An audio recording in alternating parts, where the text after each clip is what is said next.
We have right now news on a brand new 2024 BMW R 1300 GS. This is a brand new GS with a new engine, new frame, new suspension, and new technology. Yeah, this is awesome news. I mean, this is arguably the most important bike in BMW's entire lineup, and this news comes at a really good time because we needed some excitement around BMW. If you remember last week, we were covering the emissions issue and the stop sale. I don't want to go too far into that because we have some really exciting stuff to go over here, but we will give you a little bit of an update on that whole issue at the end of this video. But for now, it's all about the new R 1300 GS. Yeah, and of course, I mean, like I was saying, there's a lot that's new here about this motorcycle. And let's start off with the heart of the bike. That's that new engine. Something that's actually impressive. There's a lot of impressive things about this new engine. But when they say BMW R 1300, they mean 1300. It is exactly 1300 cc's.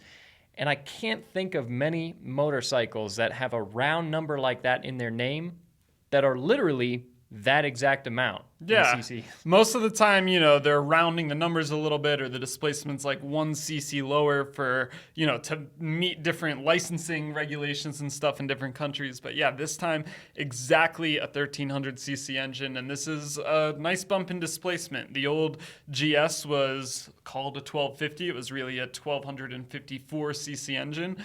So more displacement, and that comes from a bigger bore and a new crankshaft with a reduced stroke.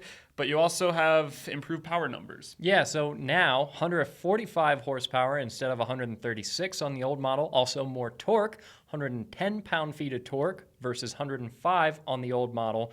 And one of the great things about that is it's not just good peak numbers. They've done a lot to improve torque across the board. So you have at least 96 pound-feet of torque between 3,600 and 7,800 RPM, which is a lot of usable torque across a lot of the rev range. That means that this motorcycle could probably pretty convincingly pull a trailer. Yeah. That's a lot of torque. That is a lot of torque, and I like what you said there about the range. 3,600 to 7,800 RPM, that's a big chunk of the rev range there, which is great for an off-road because bike. Redline is 9,000. Yeah, so that's most of your usable RPM range there. So exactly. Pretty cool. Also, it's a much more compact engine now.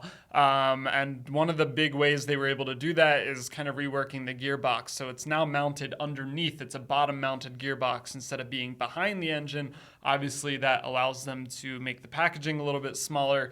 They were also able to make the engine a little smaller thanks to a new camshaft arrangement. But just looking at the engine, and looking at really the whole bike, it does have a smaller appearance than the outgoing model. It looks a little more compact, which is always good to see on an adventure bike. And obviously some engineering went into that with this new engine. Yeah, again, really good to see because, of course, a boxer motor is going to be on the wider side, so anything they can do to make that more compact for a motorcycle you're going to be riding around between potentially some tight trees is a really good thing. Another thing about this new engine is despite the power bump and displacement bump, BMW says that the fuel consumption is almost identical, is their words, to the old model. So shouldn't be any worse when it comes to how much fuel it sips. Yeah, and fuel tank is exactly the same size at 5 gallons. So yeah, it should be able to go pretty much the same distance as the old model. Now, another big aspect of this motorcycle that is new is, of course, the design. So walking up to the bike, you can see that it is updated when it comes to styling, and probably the most standout thing about this motorcycle's new styling is what they're calling the Matrix LED headlight that has sort of an X pattern, and that seems to be a popular trend when it comes to adventure bikes. Yeah, I'm a little disappointed, honestly, with the X. It seems like adventure bikes just lack a little bit of creativity, and I'm going to go on a little bit of a rant here, but they all have a beak nose, and that was the trend for a while. Now they're all getting these X-style headlights. It's like, I don't know, can't you just be your own brand and do something unique for once? But it is a cool look. I just think it's funny that all the brands, they just follow the same trends every year. I actually don't mind the X style to the headlight. I've never been huge on the beak nose, but again, I mean, that's a pretty key feature of any adventure bike styling. It's on almost every one of them. And then, too, when it comes to the headlight, you have the option of a Headlight Pro, which gets you an adaptive turning light. That's something that we see on a lot of different BMW models. And two, some of those models also have hand protectors with integrated turn signals into them. So a cool way that they're working in lighting there. If you're actually busting a lot of bark with your bark busters, would be interested to see how those turn signals fare when it comes to durability. But it's a cool idea. There's also a new updated suspension. So getting into the suspension a little bit, BMW's always been pretty ahead of the game when it comes to suspension, especially on the GS, but they have improved it. So it still uses the telelever system, but it now has kind of this new flex element in it. And basically it's combining technology from some of their sportier models and then some of the tech they used in the previous GS to bring, those two telelever systems together and make a more rigid, more precise, and lower friction front end on this bike, and then did the same in the rear. Still the paralever rear suspension, but now a little bit stiffer and extended for better traction. Yeah, and so overall, BMW claims that this new suspension design and these new components give you better steering precision and better stability, but that'll be something that, realistically we'll all have to test out in the real world.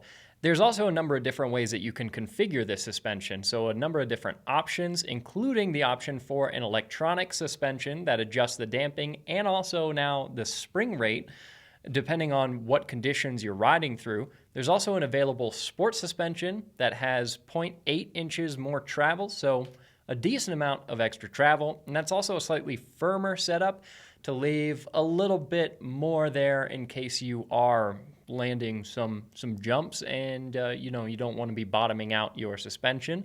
That's an option. And then another interesting feature here, available adaptive height suspension, which lowers your seat height to 32.3 from 33.5 when you slow down and come to a stop. Similar to what we've seen with the Pan America, which of course on an adventure bike is a nice thing to have, because seat height is a concern for a lot of people on these bigger and fairly heavy bikes. You also have some different options when it comes to your wheels. So the base triple black model of this new GS is going to have cast aluminum wheels, but if you go for the GS Trophy or the option 719, then you'll get cross-spoke off-road wheels, which should be super durable. And then you have the option of forged enduro wheels that weigh about 4 pounds less. So you've got a few different options there in terms of wheels, but it's a 19-inch front and a 17-inch rear. Yeah, and all pretty good-looking options, I think. Yeah, especially the spoked wheels on in the gold GS. too. Yeah, definitely. Then just a couple of little bits on the chassis here. The frame is all new, both the main steel frame. It's stiffer and obviously reconfigured for this new engine, but also a new aluminum rear subframe instead of the steel tubular subframe this bike used to get. And that combined makes the bike 26 pounds lighter than the outgoing model for a total weight of 523 pounds. Unladen, according to BMW. Yeah, whatever that means. I mean, we know what unladen means, but they weren't really specific about whether that's dry weight or wet weight. Either way, it's not going to be a super light bike, but it is nice to see that they're actually making this motorcycle lighter and more compact. That's a direction that for really any motorcycle we love to see, because you're still improving the bike, adding power, all of that, but making it more compact and lighter is a really nice thing to have. And actually, about 14 pounds of that lightening comes out of the powertrain with this new design that they have for the engine. Yeah, pretty impressive. So again, any motorcycle, that's good to see, but I think especially on any bike you're going to take off-road and maybe have to pick up on the side of a trail too. The lighter, the better. Exactly. Yeah, moving on to tech now. There's a lot to go through here. So few good things standard. You get the full integral ABS system standard. 4 riding modes come standard: rain, road, eco, and enduro. But then you start to get into what BMW is really, really good at, which is charging for all kinds of accessory packages and, add-ons and things. So you can add 3 additional riding modes called the Riding Modes Pro package, which gives you Dynamic, Dynamic Pro, and Enduro Pro.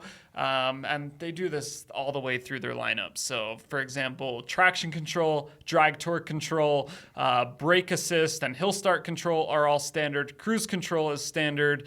But if you want like adaptive adaptive cruise control and front collision warning and lane change warning, that's a separate package. If you want the dynamic suspension adjustment, that's a separate package. If you want a heated seat, that's a separate package. You do get a couple more things standard: tire pressure monitoring, keyless ride, and heated grips. But yeah, I mean, it's cool that BMW lets you kind of option things as you want them, but it also makes things a little confusing when some of the other manufacturers, it's just, that's the bike, it comes with these features, and that's how you get it. Yeah, there's really a lot of different ways that you can spec out these bikes. And too, they have a couple different models that you can get this bike in, aside from the specific options that you can add to it. So essentially, the base model is the triple black, and true to its name, it has a lot of blacked out components on it, so that's the main kind of color scheme for it. But the triple black also gets comfort seats, it gets an electric adjustable windshield, and then you can move to the GS Trophy, which instead of being black, comes in at the base model, or the standard version at least, of the GS Trophy in blue. And you get a slightly higher seat as standard, so 34.2-inch seat height and a sport passenger seat. But you also get standard radiator guards, which is really nice to have, of course, on an off-road bike. And you can also fit the GS Trophy with a lower comfort seat if you don't want that extra little bit of seat height. And then you can also go for that option 719, what they call the Tramontana, I think is how that's said. Interesting name, but that comes in green, and it gets more gold accents, which I like a lot on the wheels and on the handlebars. Of all of them, I think that's the coolest looking model, in my personal opinion. But of course, that's always going to be dependent on you guys that are out there ordering these bikes, which color option and which model that you get. Yeah.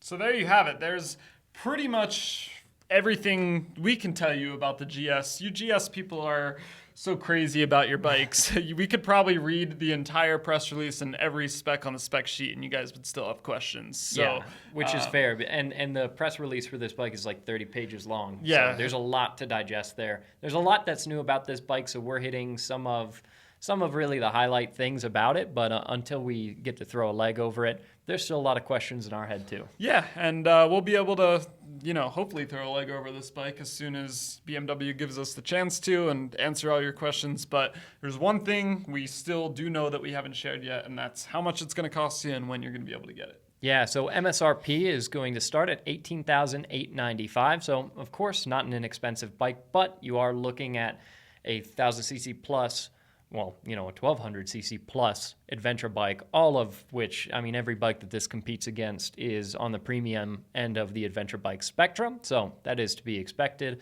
And they should be available starting early 2024, so somewhat around the corner. Yeah, that's not too far away. It sounds further away than it is. We're kind of closing in here on the end of the year, which means we're going to have a lot of bike news to start covering soon. This is kind of that time of year when it all starts to flood in. So it is, which is always good. Yeah. And then finally, like we mentioned before, so a little update on the emissions situation, the stop sale with BMW. Really, the update is that BMW hasn't really said much of anything else. So basically, last week, what we were covering, that for the time being, they're doing a voluntary stop sale on their gas-powered motorcycles due to some component related to the emission system. That still seems to be the status. Yeah, that was that initial notice that BMW sent to its dealers. We kind of shared that message with you, but since then they've been pretty silent. We'll continue to keep you updated as we learn more, but for now, that's really all we know. And we don't want to just speculate and make things up because it could really be anything at this point. But yeah, hopefully they get it sorted before the start of next year because we don't want it to delay the rollout of this bike at all. Yeah, I would imagine that they'll probably be on the gas trying to get that resolved. And again, we'll keep you updated. If you want more details on that stop sale, go check out the previous video that we did, which was all about that stop sale. And again, we'll keep you guys updated on any more progress with that situation. There you go. Let us know your thoughts on this new GS down in the comments. Is this enough to trade in your outgoing model and move up to the new one? Let us know. See you in the next one. Thanks.